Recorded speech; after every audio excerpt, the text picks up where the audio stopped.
And good evening. Good evening to some of you.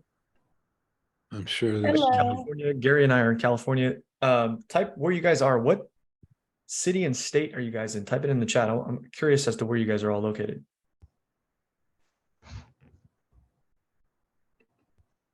Lincoln. Okay. in Nebraska. Jersey, Arizona. Go Huskers. I'm buying in Arizona if you ever come across anything. Portland, Oregon. Okay. I went to UNL for 1 year. Jason Lee. Jason's been in several of our Zooms. What's up, Jason? He's in Laguna. Utah, Miami. Oh, yeah. Chicago, Oregon, Phoenix, another one from Phoenix. Connecticut. Nice. Dope. Love it. So if you guys are just joining us, basically, I like to kind of start these meetings off with just like my intention. And I correct me if I'm wrong, Gary, but our intentions are pretty similar. Really, we're here, number one, to give back. Pace's community has definitely changed my life. I built my business on the back of it. I know Gary gets most of his business from people in the community. So we really want to give back. That's definitely why we're here, number one.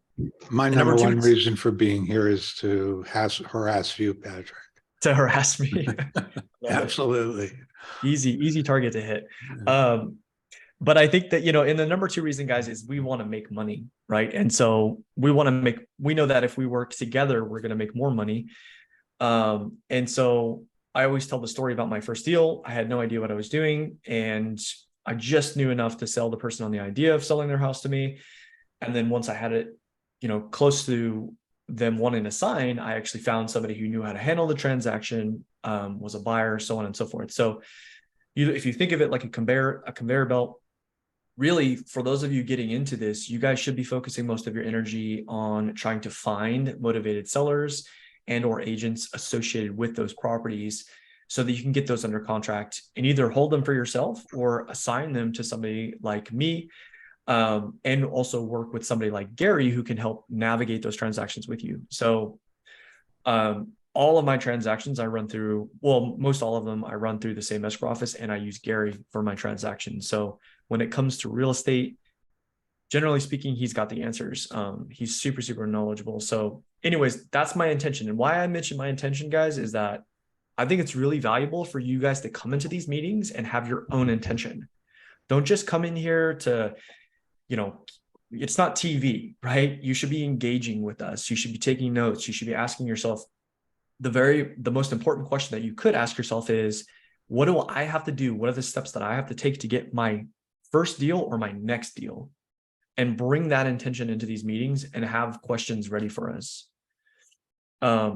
So Gary, that all being said, should we just do a quick Q&A before we jump into underwriting? Or do you want to? Let's find out, did anybody bring deals? Raise your hand if you brought a deal that you want underwritten. I don't know who took us seriously. We gave you guys homework. If you were in our last Zoom, it was to go out and find a potential deal so that we could take a look at it and underwrite it. All these hands going up at once. I can't keep track of them. Somebody started a chat. Dustin, what's up, man? Well, I actually just started talking with someone today who is open. They have an assumable mortgage. They just divorced, want to get out of their house, and are open. They have a little bit of equity or want to take some equity out, and are open to, at least today was open to, 0 down payments on the seller equity house.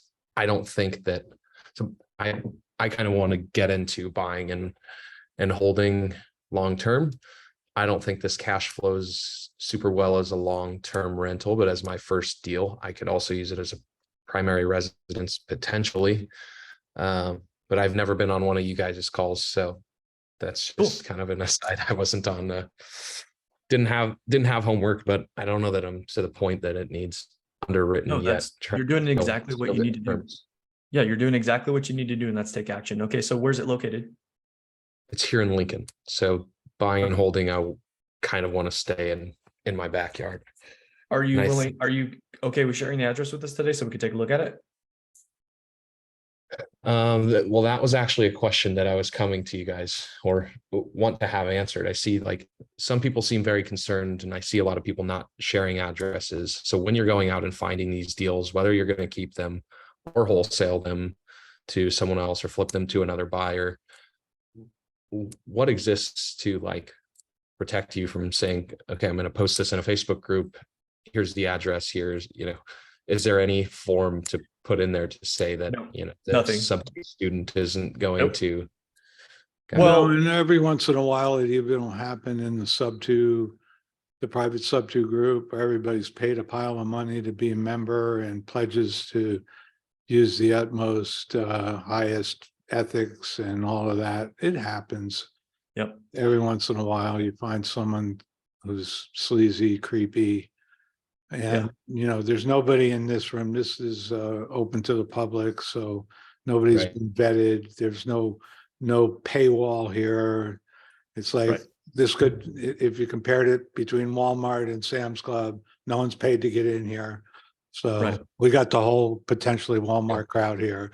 But Yeah. what you could do is Be share happy to, like, privately share with figures. Patrick, but if he's going to demonstrate how to comp and stuff like that, somebody's going to see the address. Well, let's do this. Just to button up what he's saying here is that like we see in sub 2 as well, right? So even sub 2 students have gone and tried to daisy chain stuff. And so what I will say is that you only have one reputation, Mhm. right?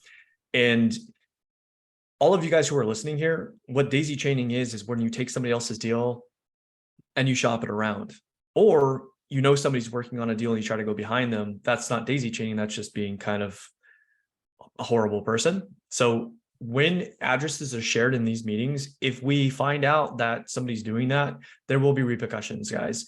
We give a lot of value in these meetings and just generally in the community. So we should be acting as a community and helping each other. Okay. So now that all being said, if you're not comfortable with sharing the address, Dustin, I totally understand it. What can we what questions do you have that we can help you get closer to the finish line with this opportunity? Being my first deal, I guess this is probably too long-winded to go through, but it's, not being a sub 2 student, how I need a transaction coordinator, right? What else do I need to be thinking about? And another question would be like, assuming the mortgage versus sub 2, I know what's kind of the difference for me, but what's the benefit to the seller, or how do I convince the seller to say, hey, instead of, letting me assume your mortgage, sub 2, Most mortgages sub- are not assumable. right? So I'm guessing this one is a VA loan or something, because it is assumable. All right, a lot of VA loans are assumable, but if it's a VA loan, the current owner has entitlement tied up in that loan. Right. And they may not want to let you sub to it because unless they're being redeployed somewhere. But Lincoln doesn't have any military bases, so I assume this is a vet. It may not be a VA loan. I didn't ask him, but he says it is assumable, and that's kind of how he's positioned it. Because it's got a very low rate. It's a 2.2% interest rate. So Love that. being able to take that over. Patrick's like, I'll take it. I'll take it. I might even consider Nebraska at that point, right? What I would say, Dustin, from a sales perspective, because like my background is in sales, the way that I typically pitch it is I pitch myself as a corporation or like a business, right? Where they might ask me, well, why don't you just assume it? You can assume it, right? And I'll say, yes, of course I could. However, my limit to scale my business is there's a smaller ceiling, a lower ceiling, if that's how I'm acquiring properties. Now, if I acquire this sub 2, I'm able to do a lot more business. And then I present myself as being liquid for millions of dollars, being a partner with Pace and Abraham. I give them company information because I address the elephant in the room, pun super intended, right from the gate. Like, look, I know that your number one concern is that I'm going to default on the loan, and you should be concerned about because that is a risk. In fact, there's a risk in every transaction. However, let me show you that I'm liquid for hundreds of millions of dollars, and that's not going to be an issue to you. In fact, the reason that we're purchasing this house is not to cash flow it, but it's for tax depreciation, blah, blah, blah, blah, blah, blah, blah, right? So you show them on paper that I'm not getting rich off this deal, and I'm not going to invest all this money into this deal just to default. And that's the sales process, right? So I would also recommend getting a program like PropStream. That's what we use on our team, so that you can see what type of mortgage it is. You can see what the interest rate is, so that you have a general idea. Now, this isn't always 100% accurate, but it gives you a really close snapshot of what you're dealing with when it comes to liens and lien holders, more specifically mortgages. Okay. Had another thought, but I lost. So generally, in I terms did of go through a lot of that on the seller finance part. He was like, you know, you'd go take out another mortgage and pay me. And I said, well, we can do it this way. And he was like, well, yeah, and I'd be open to that. I think, you know, another way, I don't know if I would be able to assume his loan anyways, because I work on contract. So I started working for a company over in London and paid as a contractor rather than an employee. So that probably won't qualify me if they go through the same conventional like qualifying. I wouldn't program even bring that up as option. I mean, unless you really, really want the house, I wouldn't even bring that up as an option. I would just Okay. stick to sub-2, to be honest. Having like sometimes I'll be on, you know, in communication with somebody like an agent or whatever, and they have questions or they're, you know, they're unsure about it. I'll send them my agent's information, my lawyer's information, my company information, you know, like all of this information. So you become an open book and you're like, I've got nothing to hide. You know what I mean? And at that point, there's a higher trust level. If you can't negotiate sub-2, you either haven't built enough trust or there just isn't enough motivation for that seller to actually do it. If it is truly a VA loan, like Gary was mentioning earlier, you want to look up entitlements in that area.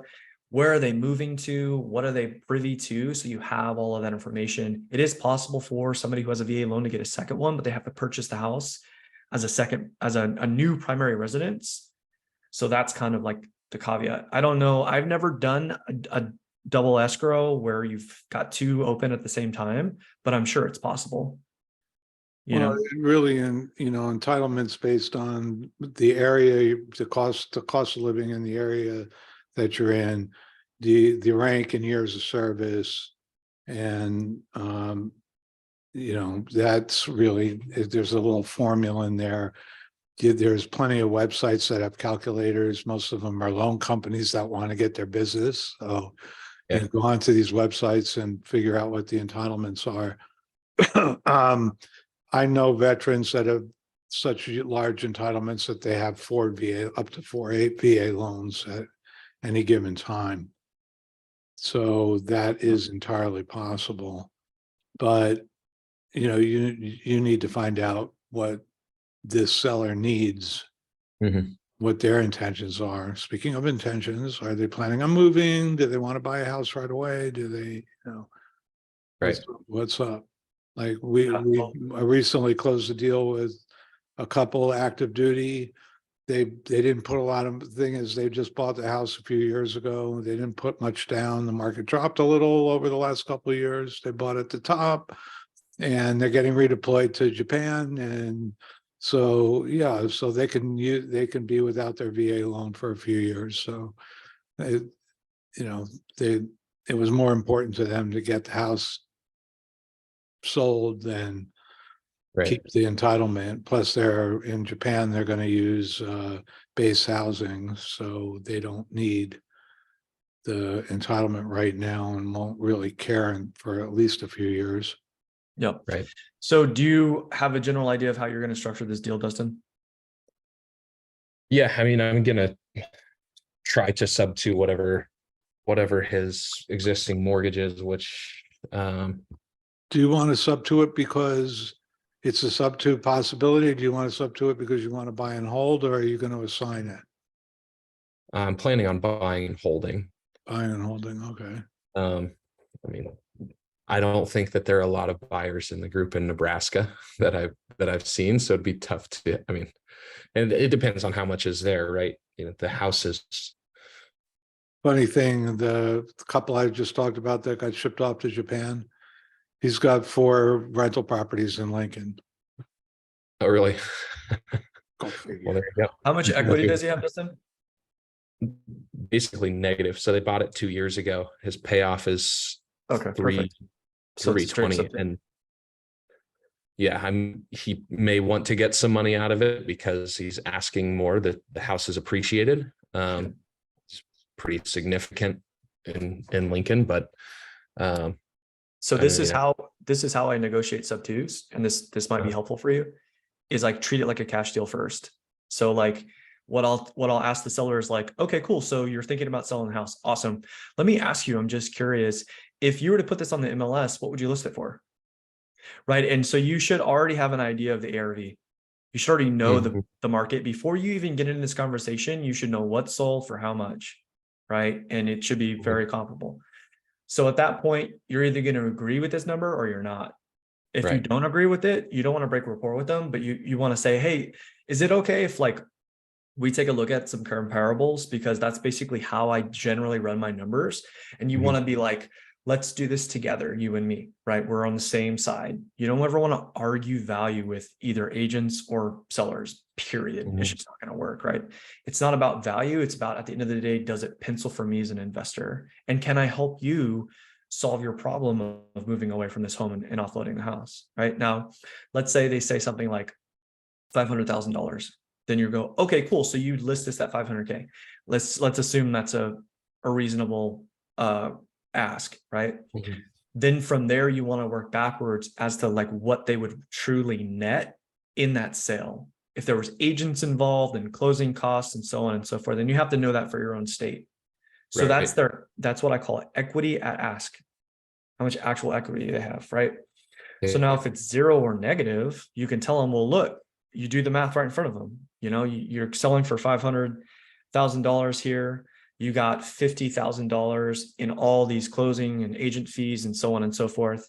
So your proceeds are 450, but you owe 450 on the note. So you're at 0 equity. However, John, I'd be more than happy to give you 10,000K and go ahead and assume your mortgage subject to. Mhm. And that's how you would address the sale of the property. You first want to build a contextual playing field where you guys see eye to eye on the value. And then once you agree on the value, go, great. Now let's work backwards and see how much equity there's actually here. Oh, look, there's none. Turns out there's no equity. Well, I just so happen to be able to pull money out of thin air and give it to you, right? And that's generally how these sub two deals work. So whatever that is, 10, 5K, whatever they're willing to walk with. Right. And you just have to ask yourself, what's my end goal? Am I trying to cash flow it?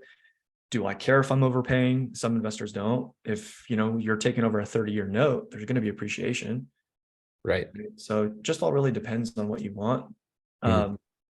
But yeah, in that case, you said 2 point something and there's no equity, sub two all day. That's great. Right. Cool.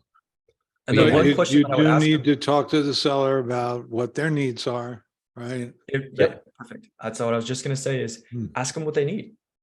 Well, how Yeah. much cash do you need to move? The last sub two deal I closed, I asked the guy, why did you choose me? I know you were talking to a ton of investors. And he was like, well, you seem to know what you're talking about, number one. And number two, you were the only investor who asked me what my next steps were. None of the other guys were asking him like, what do you need? Where are you going from here? They were just all about, let me try to convince this guy to work with me. Mhm. So in the words of Pace Morby, you have to care if there's bunnies in order to find them, right? Right. So is that helpful, Dustin? Yeah. One last thing, and it may not be relevant because people aren't doing it in Lincoln, but I'm curious. I looked it up on AirDNA, and it would, according to them, cash flow is a short-term rental, but I don't see the market. How accurate is that typically? Like, do you want to discount it 25%, or is it How typically often do the Huskers play? 7 times a year? I live walking distance from the stadium, and I wouldn't think that it said 75% occupancy in South Lincoln. So There's it too just many doesn't seem variables. right. Right. There's too many variables, right? Like like if you comp a property, what are you looking for? Well, you're looking for similar builds. same, Mm. you know, same bed and bath count, square footage, all that stuff. You're looking for the closest thing. So you can look back at what sold and go, okay, there's proof on the market that this is worth what it's worth. When you're Right. comping an Airbnb, you have to do the same thing, but there's a lot of details to that. Like, what does their listing look like? What do their pictures look like? How long have they been on Airbnb? How many reviews do they have? All Yep. of those things factor into SEO and how many people are going to go come in and out of the Airbnb. The other thing that I'll mention is now that I'm doing deals with like big investors like Pace and Abraham, what I've noticed from them is they never underwrite their deals based off of Airbnb, Never, I always make sure they work as long-term rental. because you never know where legislation is going to go. Well, look, yeah, look Right. what just happened in Dallas. A few months ago, it happened in Atlanta, and it's going to happen in more and more cities. They're going to shut it down. So you definitely do not want to base your purchase price or your purchase of a property on a potentially unstable income. Sure. Makes sense. Cool. Okay, great. Jason, I know Teresa didn't know how to raise her hand, but Jason's Teresa, why don't you unmute and then we'll do Jason. okay. Thanks, Dustin.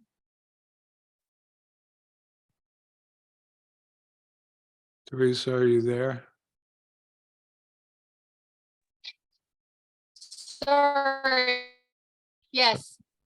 Okay, so this Can you is turn a your deal camera on? that oh, sure.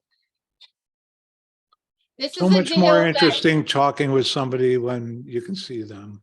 There's a face.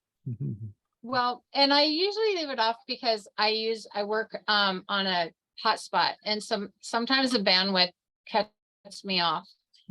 Anyway, Cindy and myself are working on this is a deal that she found in Arizona. And so Cindy, have you unmuted yourself? I'm gonna have her talk to you guys about it.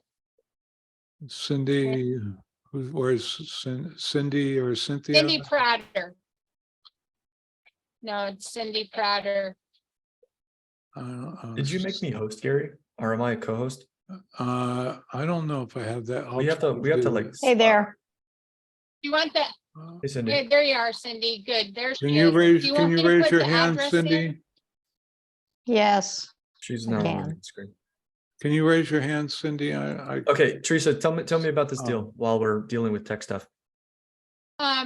So Cindy's got her hand raised now. good, and, perfect. It's, so Cindy's on my team and I sent her some listings in Arizona for a specific buy box. And she found this place and I'm just gonna let her take it from here. She's talked to the realtor. She knows what's going on with it. And I think it's a great sub two. Cool. yeah, it's actually a little bit below market value and they just cut the price by $35,000. And Gary's profit analysis sheet, we worked on that and this couple or the property actually has been on the market for I think, well, 321 days. Anyway, they're getting a divorce and the wife apparently has not been too willing to make time to show the property. So, which is probably why they've cut the price. And based on the numbers, we could actually offer them more than what they're asking so that we could present this as a sub two and still make money off of it. What other questions do you have for me? My question to you is, what questions do you have for me? Well, yeah. This would be my first deal, so. Your first deal. Yeah, we haven't Yes. done a deal, Patrick. We Let's haven't done a deal. go. Good for you. So. Well, so and the she- first Yeah, go step, ahead. I mean, the first step really is just like I told Dustin, guys, you want to treat it like a cash deal. And you want to get the, so there's an agent involved, yes? You want to get the agent on the same page as you as to where their equity at ask is, right? So you need to know what the note is. Did you look at the mortgage and transaction history to see what the note is at? Yeah, I think they have like 20%. I have to go back and look it up. Loan to value, 20%? Yep, Yeah, yep. Okay. And it's a 2 point, what's the interest rate, Cindy? The uh, interest rate? I don't know. Need to go back to a different, 2.8. It's 2.8. Okay. So you've run the numbers and it cash flows as a long-term rental. Yes. yes. Okay, cool. Okay, so then, yeah, the next step would be to call the agent and say, generally, I say the same thing every single time I talk to agents. Generally speaking, I basically just say, hey, I'm looking to purchase in the area. I don't ever use the word investor. I don't ever say I'm an investor. I just say I'm looking to purchase a house. And I say, hey, I'm looking to purchase a house in this area. I was checking this one out. And this is perfect. This meets my needs. And then I'll ask them, are there any major issues that I need to know about? Right. Usually they're relatively clean looking. And I'll say, well, this looks great. You know, I'm looking for a rental. Is there any major issues? If there's nothing going on with the roof of the foundation, the next thing I say is, well, hey, look, let me tell you who I am and what I'm looking for. I'm flipping all over the state of California. And this year, because of the success that we've had, I'm aggressively picking up as many rentals as possible for tax purposes. Generally, what we're targeting are low equity homes, which this one seems to be. It seems here that your ask is at 500K, right? Gross proceeds are going to be around 450. It looks like there's a note here for 430, which means there's about 20K in equity. I would be more than happy to pay your seller their equity and assume the loan while also paying your commissions and closing costs. Is that something that you would be open to? Okay. Guys, if you're on this Zoom right now, I want you to write this phrase down. Is that something that you're open to? Do not say, how does that sound? Do not say, does that work for you? Yep. Words Say, matter. is that something that you are open to? That is, I know it seems trivial, but it's not. Mm-mm. Because what that phrase does is unlocks the potential to continue the conversation. You're not asking for a yes or a no. You're asking, can we continue to speak? And if you can keep rapport for long enough with people, sooner or later, the market's going to beat them up so bad that they're going to say yes to a sub two. So this has been on the market forever. Mm-hmm. Yeah. So we want to do a deal. Let's do What's it. it? We want to do a deal. Let's do it. Let's do it. Let's do it. The mortgage balance is 505. It comps out at over 700. We have a very low interest rate. It's a distressed couple. They're getting a divorce. How much equity do they have? Let me look here real quick. Did you run the numbers did you say in the deal analyzer I shared with you? Yes. No, Gary, we didn't use your deal analyzer. We used another Gary's deal analyzer. Ooh, get out of our meeting right now. She doesn't have, no, Gary, now Gary's on my team and he's on your team too. You guys we all just don't know it. Gary's in this call right now. Gary Ralph. Yes, Gary What's up, Wow. buddy? Good to see you, Gary. Yep. So. Okay, so let's see. where's the equity at, guys? I'm looking. I'm trying to see it right now. I'm looking Well, on. just tell me, what do they want and what do they owe? Oh, well, it's listed for 657. They owe 505. Ooh, And the MLS is over 700. so they owe How did 505. how did you arrive at that comp, that 700? There's too much equity here, guys. Cindy did the I comping. I did the comping. Unless I'm pulled- grossly incorrect, you guys got close to 90K in equity. That's a lot of equity. So this would technically, if you're trying to by most investor standards, they want to get in around 10% or lower in terms of an entry fee. So if we're at an ARV, if our after repair value, for those of you who are new, retail value, fixed up HGTV, nice and sparkly, nice and sexy, is 700K, Yes, 70K would be our And top it's line. already fixed up. Okay, great. it's, But Yeah, it's, it's already, it looks, it has a bunch of new remodeling. It looks fabulous. Okay, so 70K would be like the top line. Patrick. Yeah, Patrick, do you want me to send you the address? I sent it to Gary. The Yeah, address. I'm looking online right now. I'm on PropStream. Yeah, I could look on PropStream. I could look. But so just so you know, so here's what I'm going to tell you. I don't know if this is going to be a deal or not, but I want to share with you my gut feeling on it. It doesn't sound like it's going to be a deal. Okay, here's We were why. looking. Oh, sorry. And by the way, again, I'm not saying it's not a deal. You never know. You got to make a call, right? You got to have the conversation, and then you got to figure out where it is. But there's three things that stick out to me. You said it's like retail ready. Maybe they put money into the property, right?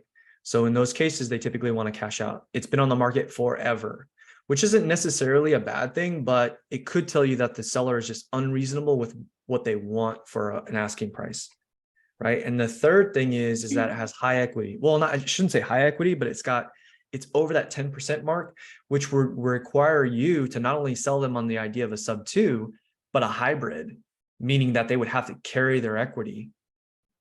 You'd have to roll that into a note. I wouldn't take the deal unless I really, really like the house. I wouldn't go over 10%. Personally, that's me. And I mean, I know Abraham, for example, who's doing deals like, and he's liquid for it. He would say no to it as well. Yeah, they paid 701 in September of 2021. And it looks So like they here's- put like 25% down. Yeah, here's the thing with this property that Cindy didn't, I don't feel like she explained it well enough, but that's okay. The house has been listed for a long time. It's a divorce. The wife had custody of the house. She wasn't allowing it to, even though it was listed, she, for 8 months, did not allow the house to be shown and was court ordered to allow the house to be shown. That's why it's now being shown and price reduction. So that's why it's been on the market for so long. When she presented it to me, we were looking at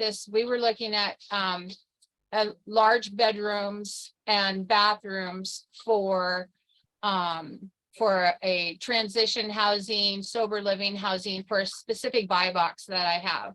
And when she brought this to me, what interested me was sub 2 because of the low interest rate and Okay. the difference Let me between ask you what this. they're asking It's- now. It sounds like you want to hold this to yourself. Can you pay that amount of equity? No, and I'm not holding it to myself. Oh, What I want to do is just turn it over to whoever, you know. you have a the buyer in person that mind? Yes, I do have a buyer in mind. They have that spending capacity? They do have that spending capacity. Perfect. Go after it. But Yeah, just do a they're quick assignment. looking, and they're looking, but what they're looking for, you know, is something specific in specific areas for sober living. Does Yep. this So fit their buy box, Teresa? Yes, it is. So what's stopping you from getting an assignment fee here? Action. Oh, thanks. Yeah, call the agent. Tell them that you're willing to pay equity. Gary, did you have something to say about this? I spotlighted Yeah, I you. think You're he's on the working on team, this right? team. Yes, I just had a question. Before we got around to the point of where we realized that she had another buyer waiting in the wings ready with the sober living possibility, I was going to ask if, even though it had a high equity on it and people don't want to pay all that out at once, if they could be possibly talked into taking their equity in payments over time to reduce tax liabilities for the sellers. They're not gonna have any tax what do you, I mean, they paid 700 for it. They put 25% down and then whatever it is that they're getting They, out of. but they have no gain. It's Oh, a I primary see. residence, isn't it? So it's not just that it's selling, it has to actually be gained against the original. Right, investment. you don't Oh, pay, all right, you have never to pay, I don't know, Arizona probably has Even if- transfer let me- tax, but What I would say, I got you. there's two Garys. I don't know how to refer to. I'm gonna say Just call me Ralph. GR. I would also just to say this, and again, you never know until you know, right? But I would say that generally speaking, it's going to be a hard sale to be like, hey, I'm going to pay out some of your equity and then let's carry the rest. It's just a tough sell, you know, for most well, people. it's Because, even more tough in this situation where you have a divorce. yeah, And exactly. they've been bleeding out with lawyer fees, legal fees and court costs. And they're desperate They're for, not playing nice.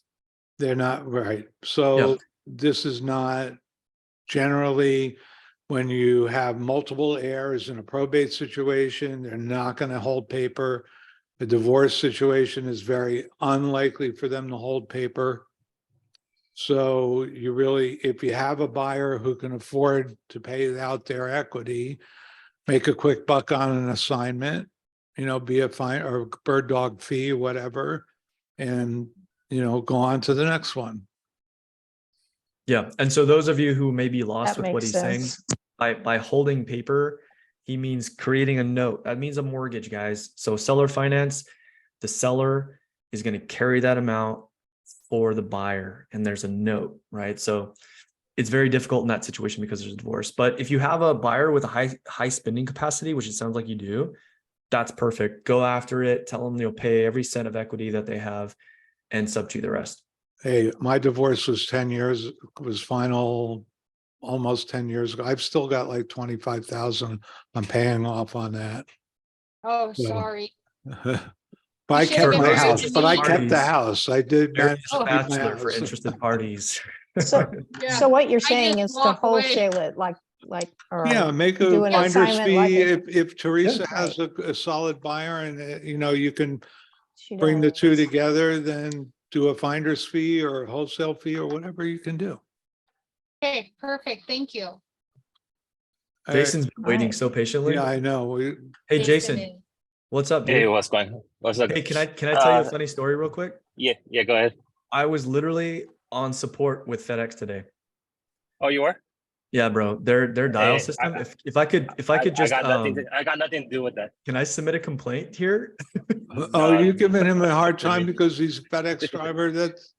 No, but here's what I will say. They Hey, I'm a business owner. a human being this called is- me back and they sorted it out. So they do have pretty good customer they- service, but their automated system is horrible. Anyways, man, how are you? I'm good. I just want to say I get so much value out of you guys. This is really, I'm not even yanking your chain, but this is my favorite Zoom. I mean, for some reason, because I'm in SoCal, whatever you guys always speak about, it really speaks to me. So, I mean, as far as the chemistry with you and Gary, like, I mean, I love it. So, just wanted to say that. We should get a manager and hit the road, Gary. Hey, right? Hey, I'm the one As who long said you as, guys long need as to I start can a abuse podcast. you, as long as I'm allowed to abuse you, Patrick, I'm there. No problem. I think No I'm getting problem. used to it and also enjoying it, which is scary. So, tomorrow I'm gonna walk a property. I was wondering if I could just get some advice, what I should be looking for. It has a lot of water damage. Mhm. And, yeah, just kind of, walk me through if, Yeah. like what I should be looking for. So, and is this an agent or a seller that you're meeting at the property? So let me know if I'm doing this approach kind of wrong, but I have a buyer lined up. And I mean, for me, I come in a place of trust most of the time. And I mean, is it wrong of me to bring in the buyer and then have him give me his number and he's okay with me attaching my fee to it? So is that, How do you, my gut says no, but I'm only Yeah. dealing with, my buyers are strangers. We Yeah. find them, we create relationships with them, and then we trust them after we close transactions, right? So, and Yeah. even then, they might be reaching out to my leads. Yeah. So my gut says no, but I don't know what kind of relationship you have with this buyer. I mean, if you guys are like friends, then that's different. But I always prefer to keep business and friendships, like a separate? pretty tight Yeah. line. But Patrick, Yeah. you're one of my buyers. I know. And How we're do like we explain that? we're like besties, right? I think we've suffered enough together. But I that- do have a real estate license, so I, Yeah. Oh yeah, that's right. You can't bend in the rules. But yeah, man, I mean, look, that's all good. Like I would just get in the habit of getting things under contract before you do that. Yeah. Yeah. And so in terms of executing a walkthrough, I'm sure Gary has his own thing he wants to add to this, but what I typically do is I'll meet either the seller or the agent there and I'll say, hey, nice to meet you, whatever. And then I'll tell them, okay, look, I'm just going to do a quick visual inspection and then I'm going to go through with pictures and then video. And then that way they know that I'm not there to like chit chat. I'm there to like do business, and I'll visually inspect the property. And what I'm looking for is I'm looking at all the corners of the rooms. I'm looking for any type of condensation that has gone through the ceiling. And then I'm also looking in the headers of every doorway and structural hall to see if there's cracking in the headers, right? That will Okay. tell me given if there's foundation or structural issues to the building. The biggest thing that's going to throw off your numbers for a wholesale deal is going to be the foundation. Yeah. So that can range anywhere from $20,000 to hundreds of thousands of dollars. I got a quote once for $400,000. Wow. So it can really just ruin a deal and that doesn't necessarily mean it's not going to be a deal. You just want to know that you probably want to go down on your numbers. In fact, one of our highest assignments we had last month was for $65,000. That was one deal. And it was for a house that they wanted like 1.7 and I got them down to just over 1. And we found a buyer for cash. But basically how I did it was I showed them that they had foundation issues. Yeah. Right. So I'll go through, I'm looking at what do I need to know about the house? Is it on a weird foundation? You're in SoCal, so it's a little bit more rare down there. You might have some settling stuff or some shifting, but you're probably not going to have major issues like we do here in NorCal. But after that, then go through and take pictures in each corner of the room facing both ways. You want to take a picture of all the major units like the HVAC and the water heater, any kind of plumbing or anything that you can get that has to do with. I like taking pictures of the drainage system as well, like the downspouts and where they go into the ground. So all of that stuff. Remember, the more information you can give the buyer, the higher likelihood you're going to have of selling it. And we don't ever disposition a property without taking video. I met several times with the vice president of Investor Lift, which is a wholesale program that they have data all over the United States. And what he told me was the average of assignment raises anywhere from $7,000 to $15,000 extra if there's video on the property. So now it's for us, it's just, it's standard operation procedure. We always take videos. Jason, just going back to something you said about getting the fee from the buyer. Yeah. If you're starting to charge buyers fees, then you've crossed the line from being a wholesaler to actually doing real estate without a license, unless you have a license. When you're wholesaling, what you're doing is you're selling your rights to the contract. You're not actually selling the real estate. In California, you can do 7 of those in a calendar year. After that, you need a license. The easy way around that, the easiest. But way- I have a realtor involved. If there, is to have a realtor involved, then it doesn't count. If you have a realtor involved, there's, Yeah, I'm doing all this with a realtor. okay, then you're good. Yeah. Yep. Yeah. Okay. But the realtor cannot pay you. You can get they can handle your wholesale deal, but they can't pay you. But you're right. but you can get a wholesale fee through escrow. Yes. Okay, So I have a property if you guys could help with underwriting. Sure. Do you want a fire damage one or a foundation one? he loves them both equally. Well, actually, we got to get Brianna for the fire. But which one do you want, Patrick?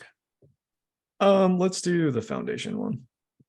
You willing to share the Okay, address, you- Jason? Yeah, no problem. Is this on market? Yes, it is. I don't mind if we're sharing it. I just want to learn from it. Do you want me to pull it up on It's- the MLS? Patrick, would that help? Sure. All right, let me Okay, see so if I'm it's logged five- in. Hold on a second, let me make sure I'm logged in here. I think I've got to I'm refresh. gonna laugh if this is already in our pipeline. Right. Hold on a second, let me get logged into the MLS. It's in Ventura, so I don't know if you have. this one. What city is it in? Ventura. Ventura. The Ventura, okay, no, this is my Ventura County login.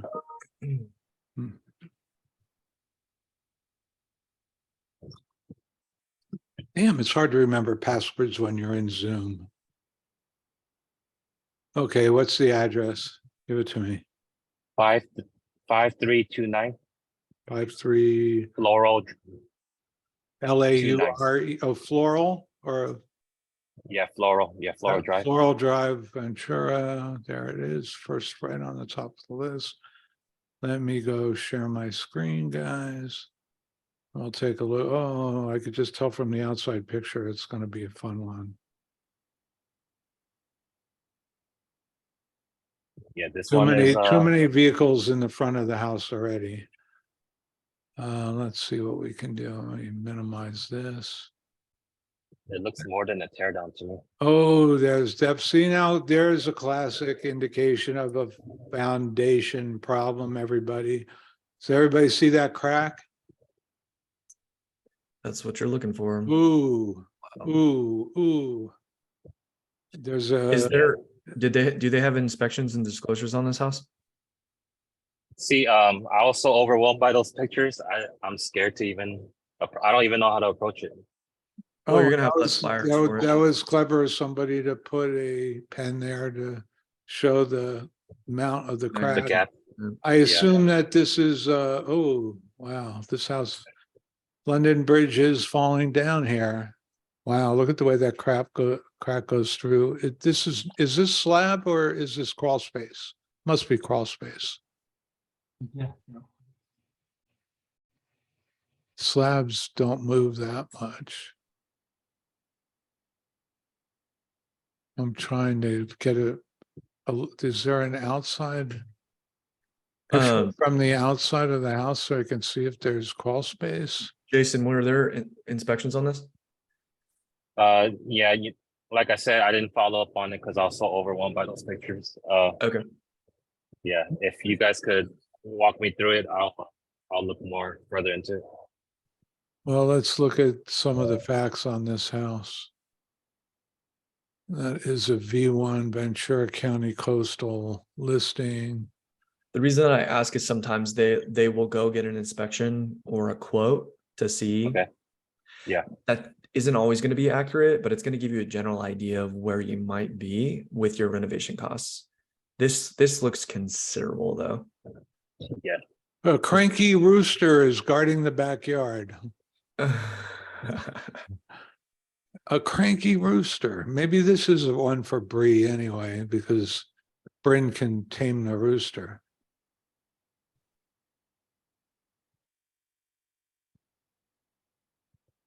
Wow.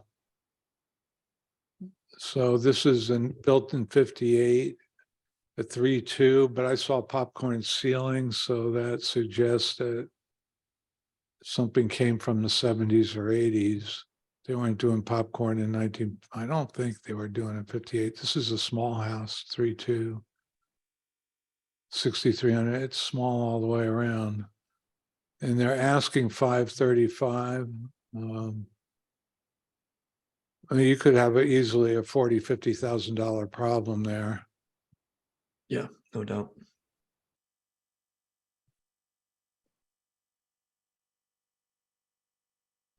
Let's see if we can find some automated comps on this.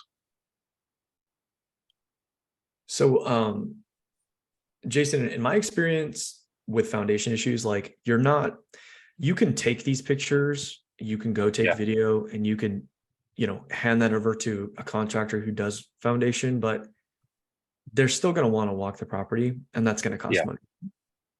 Okay. So, you can underwrite this with foundation contingencies, right? What I mean by that is like, what if we underwrote this with the assumption that we're going to pay $100,000 to fix the foundation? Yeah. Right. Chances are that's going to be a number that will fix the issue. Right. But yeah, I mean, one of the things you could do is you call around, try to get video and pictures and see what contractors think so that you have a closer idea. So here's a model match that we're not going to get to see much of. Well, it's certainly in original condition. Some bright colors and no apparent cracks. That sold for 533. So Was it they're way up? asking 535 for this with all cracks and the angry rooster. This is I think we got to take They're off. not realistic. We got to take some money off for the rooster and the cracks. What's the DOM on this? The days on market are short right now. Let's look back at the list here. 6 days on market. This looks like a model match 2. This closed for April 3rd, so it's very recent. Exact same square footage, identical lot size, same year build, probably this is within a quarter mile. So it looks like the flip version of it. So this house has been updated. Is it, or is it just clean and no, it's Well, not, it's it's, dated uh, and staged. New counters, original cabinets from the 50s. So yeah, you could probably get more than 610 for the subject, but even then it's still priced way too Way high. too. Way too, I think you gotta be probably around 400 on a Yeah. cash price, maybe less. But yeah, as you can see, that, I mean, this house has got a lot of original, still a lot of its original. It looks like it might be just slab moving, but if that slab is moving that much, there's probably been some kind of shifting. Because if these are model matches, this doesn't appear to be piers and boards. There's probably some footings that have to be fixed. Yeah, that house is going to require a lot. So based on looking at this selling for 610, What's the square footage? 25, but this one, we don't get any square. Do you want to look at the footage again? It's 1056, Okay. 1066, 1066. So these are very close. so right. Jason, are you still driving? Can you take a note? I think he's probably delivering something right now. I don't know. Oh no, he's still rocking it in the, you can't. Are you talking to us? 'Cause Oh, you- I can multitask. So what I would do is, like how I would underwrite this is your ARV Yeah. times 0.83. Yeah, I have your, Yeah. it's been working for me. So I Yeah. appreciate that. Yeah. And then so you take that, you're at 1,000 square feet, so $60 a square foot, you're at like 60K, just call it 70, minus whatever a contractor is going to tell you for that job. Right? And then minus your assignment. And so if your purchase price is I generally look at this on points. So if I'm assigning something and it's like 600K or below, Yeah. the assignment will burden the deal if you get greedy. So I generally do like 3 points. So if I'm selling something for 500K, I'm making 3 points. That's 15K. Yeah. Okay. Again, so those numbers are your ARV times 0.83, excuse me, minus $60 a square foot, minus whatever a contractor tells you for that foundation, minus your assignment fee. That equates to your maximum allowable offer. Because I've been underbidding in this area, and like, yeah, my numbers were way off. So once I got your underwriting, it's been helping a lot. So I appreciate that. Just remember, when you see a foundation problem like that, that's going to eliminate a lot of potential flippers. 'Cause 100%. they won't want to deal with it. So it leaves you with just a certain echelon of people that do flips that'll take that on. Yep. So- And so here's the other thing I'll tell you as well. Gary's spot on 100%. And so, I mean, if you end up getting under a contract for a reasonable price, let us know. We have 15,000 vetted buyers in California, and we've got really, really strong relationships with super strong buyers. But one thing I would say is that if it's on market and it doesn't sell within 14 days, it's not a deal, and it's not going to be one for quite some time. Well, Even see if what I you get can it do, under- Jason, and bring it to Patrick. Seriously, see what you can negotiate with them. What I'm saying is that if you don't get it, if you don't see that thing go under contract Yeah, at a reasonable price in 14 days, the seller's not Okay. motivated. they're not. Yeah, got it. Hey, 'Cause what we look, see- they've got an angry rooster keeping everybody out of the backyard. They got 100%. motivation Yeah, enough. that's generally what we see is 14 days. So yeah. Well, they are on a little crack, so you never know what state of mind they might be in if they're doing that much crack every day. Guys, can we get some love in the chat for all of Gary's jokes, please? Man, I'm telling you, you guys are the best. Thank you. I mean, he's just like one-liners today. Love it. Every day. Yeah. Jason, is that helpful, brother? Man, it's yeah. It's more than helpful. Thank you. All right, bro. I wanna help you quit your W-2. Although I do appreciate all the work with FedEx. No, this is my business. I'm a business owner. I have okay. I have a trucking company through FedEx. So Oh, love it. Good for you, bro. but well, yeah, once I go full time into real estate, I'm gonna put on a driver and let it run myself, and I'm gonna be 100% real estate. Well, you should be driving for dollars every day, right? Oh, well, I am. Yeah, Okay. that's I do that all the time. Good point. Yeah. Yeah, let me know if you Thank get you. something under contract, man. We'll JV. Yeah, I will. Love it. Cool, man. I think Eric next up Barnes. is Eric, huh? Eric Barnes has been patient. Got a lot of patient people in this Zoom today. Eric, what's up, brother? You want to unmute? Sorry, trying to get the No, Can all we good, interest bro. you in a crack house, Eric? What was that? Can we interest you in a crack house? Not at all. No. I want to say hi. 'Cause I first of all. know who's got somebody who's got a line on one, just in case. No. Yeah. That looked really bad. This is my first heard of meeting. And I can already tell I'm definitely in the right place to ask some of these questions. So just a little bit about what I'm trying to do. I want to be an end buyer and specialize in agent outreach. So my first question is, could you go over that? Could you re-say that conversation that you, Patrick, that you had with the realtor? And then second, any advice you guys could give me for picking a market out of state? I'm in Maryland currently, but I've been trying to figure out where I want to start looking because Maryland doesn't seem to be really good right now for me. Okay, and then so your goal is to buy and hold. Yes. I want to do Okay. long term. I don't want to do short term or midterm. Got it. Okay, you're a smart guy. Okay, cool.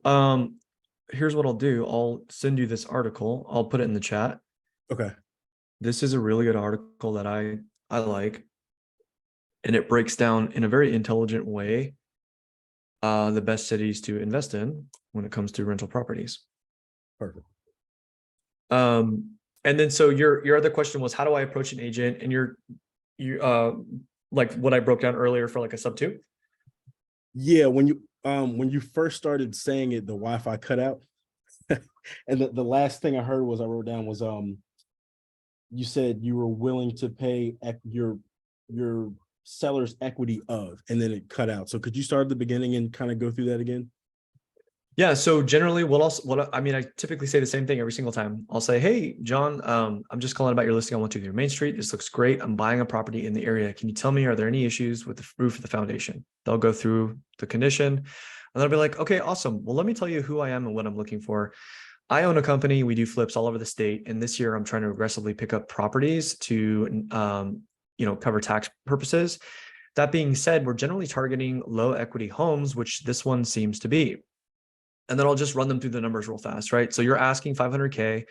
So gross proceeds are going to be around 450. It looks like there's a note on this for 430, right? So I'd be more than happy to pay your seller's equity at 20K, pay your commissions and all closing costs, and assume the loan. Is that something that you and your seller will be open to?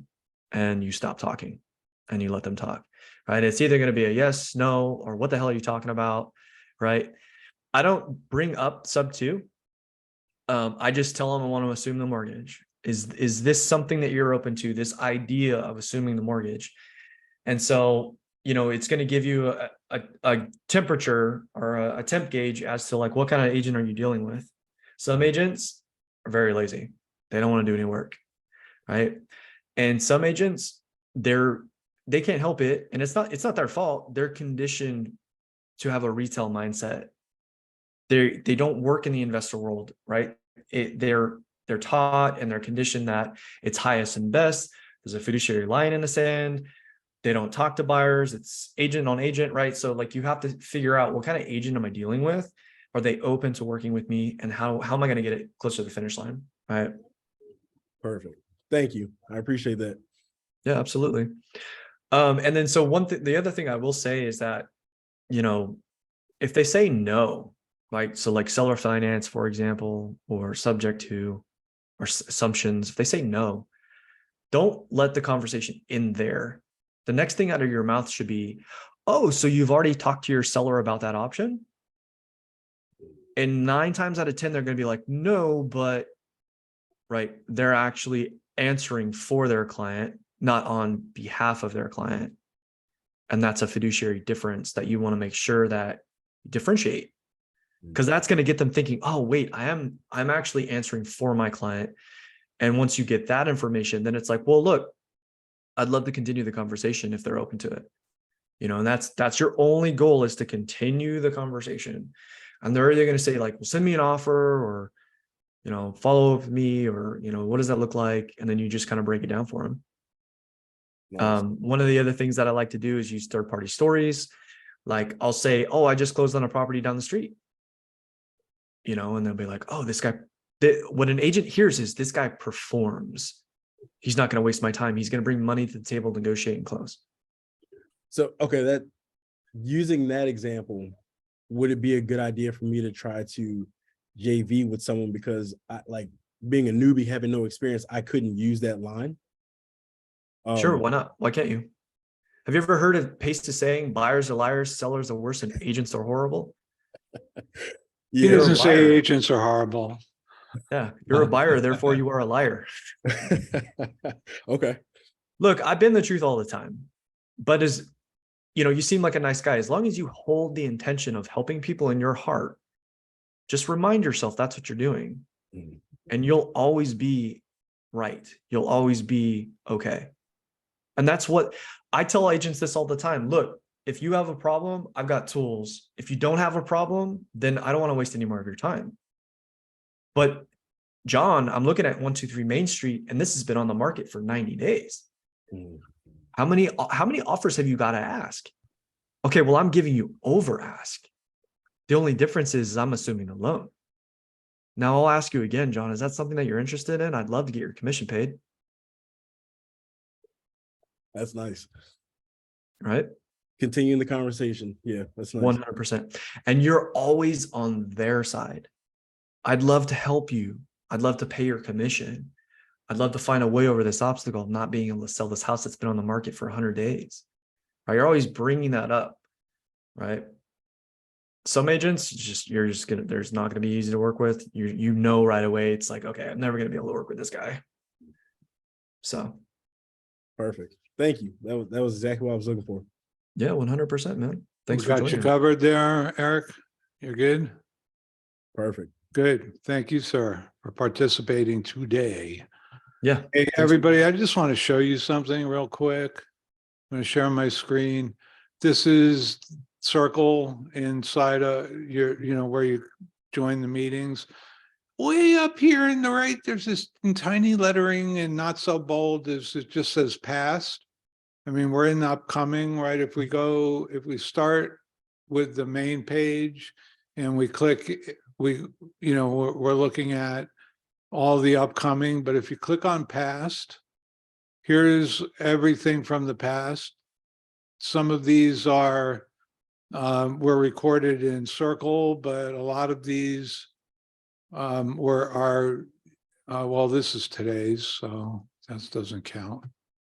Oh no, that's future. These are current. Let's go back to the past. All right. If I click on here, there's the YouTube link for the recording.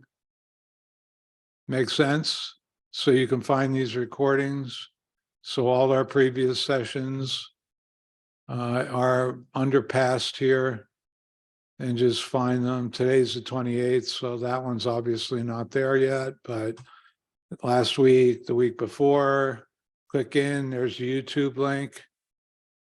And it'll take you right to the recording. The last thing I want to do is see that now. Whoa, Okay. am I that handsome in real life?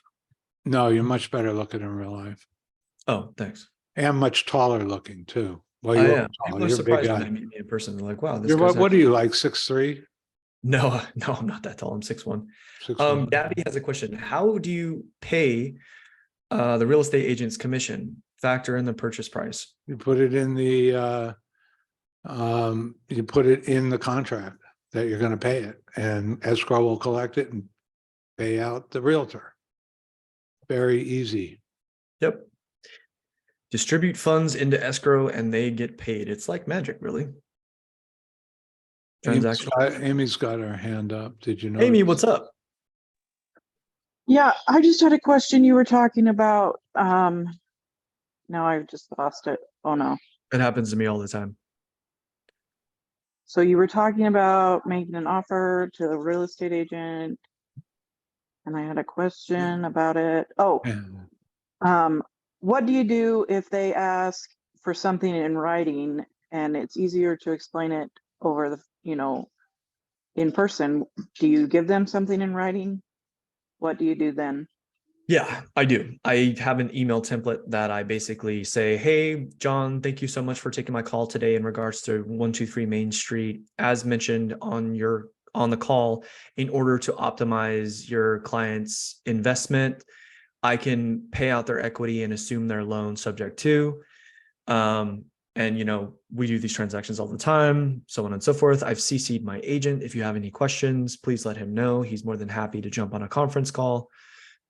I've also attached company information because I'm aware that default is the main concern with these types of transactions. As you can see, blah, blah, blah, blah, blah. I'm very important, so on and so forth. But basically, So is it just like a page long, like 2 paragraphs? no, but yeah, about how like 3 long is it? paragraphs. And in there, I Okay. also break down the equity. This is your asking price. This is what's on the note. Proceeds. This is what your seller is going to net. This is what I'm offering them, because I'm paying all costs associated with the transaction and I'm paying cash to your seller. This is their true net. And essentially that's how it's broken down. Okay, and I do have another question. So I'm new here, but I'm not new to real estate, and I'm just wondering if this is the right place for me, I guess. So I bought off the MLS and done Burr, but I would like to do creative financing, and I'm just not sure that this is, am I in the right place to begin as creative finance, but not as a new real estate investor? Yeah, that's a great question. Yeah, in and the so right let me give you place? I'll give you my take on it. So I'm the kind of person who has to know more than they should know before they really start taking a lot of action. Gary knows that. Stop But- overthinking it, Patrick. Yeah. That I should used get to, that I used to number. scream that at him for all last summer. Stop overthinking it. And so what I would say is that When yes, was the last time I said that except by example? It's been probably a like long yesterday, time, today. long time, no, a long time. time. You don't do that anymore. You got past yourself. Amy, what I would say is that like, yes, you're in the right spot because you're going to be able to scale faster with creative finance, as you already know. Burr method's great, but you can only go so far, right? Especially with the lending environment that we're in today, I don't think you have any other option. Especially in my state, like it's just not going to happen. You're just not going to buy cash flowing assets. So that all being said, I wouldn't worry too much. I know this is so ironic that this is coming out of my mouth, but I wouldn't worry too much about knowing how the transactions work, but know enough to sell the idea of working with you in that type of transaction. The other piece of advice that I would give you is number one, get really good at underwriting these types of deals so that you know if it's an opportunity just by looking at it. Like if it's in California, I don't even need to pull out a spreadsheet to tell you if it's going to cash flow or not. I know the numbers that well. Of course I do once I go through it, but get good at underwriting. The second piece of advice is meet somebody like Gary, an agent who knows what the hell they're talking about, who knows how to underwrite, and who knows how to do these creative deals so that you can always rely on them to help you in situations where you need it, to represent you in situations, and also to be there as a light of authority. I pull Gary in all the time into my emails, text threads.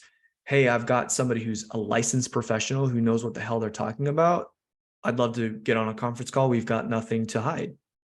Right. So that would be my advice, is to find somebody who knows how to do these transactions, as well as an escrow office, and just start getting in there and making mistakes. You know, the only difference between somebody who has not found success yet and somebody who's massively successful is the amount of mistakes that they've made. Successful people have just made a ton of mistakes and they keep moving.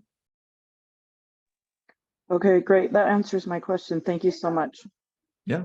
Thanks for hanging out with us. Okay, so this could be the week.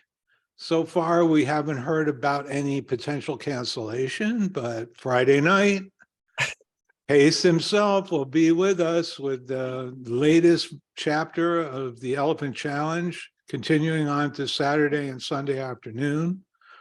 So unless he cancels, this is the big week.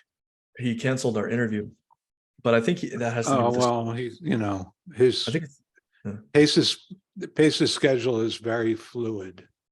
You just Yeah. never know from minute to minute. Things are constantly moving around, even though they're on a big Google Calendar and he likes to show it off. I don't know if it got canceled. He's running family night tonight for sub-2 members. So he could be talking to 500-600 sub-2 members right now, even as we speak. But yeah, this is the latest chapter of the Elephant Challenge this week. So be sure to show up on Friday. Be sure to show up on Saturday, Sunday. Dustin sent me a private message, Patrick. I have a hard stop because I got to get on the phone, Dustin. I do apologize. But what would be really cool is if I could talk to your seller on a live Zoom. That would be cool. I don't know if you want to wait that Actually, long. I was actually going to suggest something like that. Yeah. Yeah, see if you can schedule them. I think we're going to be rescheduling this for what did we say, Monday? All right, so let's talk about that. Pat, I think we've been doing fine on Wednesdays, but Patrick's been wanting to reschedule to Mondays. Would you guys be able to make Mondays? Well, hold on. Mondays Let me look at the calendar real fast because you did an amazing job. I mean, we don't really have any other conflicting leader meetings. We could stick There's with one before us. Yeah, but we're way cooler than they are. You're so guys? impressed with yourself, Patrick. I think I'm just trying to, like- I think you need to stand in the mirror in front of the mirror for an extra half hour today, I'm just just so feeding. you can just soak in all that admiration. I'm just feeding our attendees propaganda. Hopefully they'll believe what I'm saying. Attendee propaganda, huh? Attendee propaganda. Hey guys, okay, so we're gonna end this real shortly here. Before we do, are there any real pressing questions? Well, yeah, but Fallen Hodge, why are you asking this privately? Hi, Gary, as a realtor, what are some things you can't do on the investor side? And I think that's a really good question. I won't wholesale. I think there's a conflict of interest, a realtor being a wholesaler, unless that realtor is part of a brokerage that just does wholesaling. Then, but I think there's a huge conflict of interest. What was the question? What will you not do? What would you not do on the investor side? And the truth is, if you are a realtor and you're thinking about things like that, talk to your broker, because every brokerage is different. They all have different rules, different tolerances for risk, and different levels of errors and omissions insurance. So you definitely want to talk to your broker about what's cool. Look at the policy manual. If you're with a big brokerage firm or a national franchise or Fathom like I am, and our policy manual is like 100 pages. I've read it thoroughly several times just to make sure I understand what the company tolerates and what I'm not allowed to do.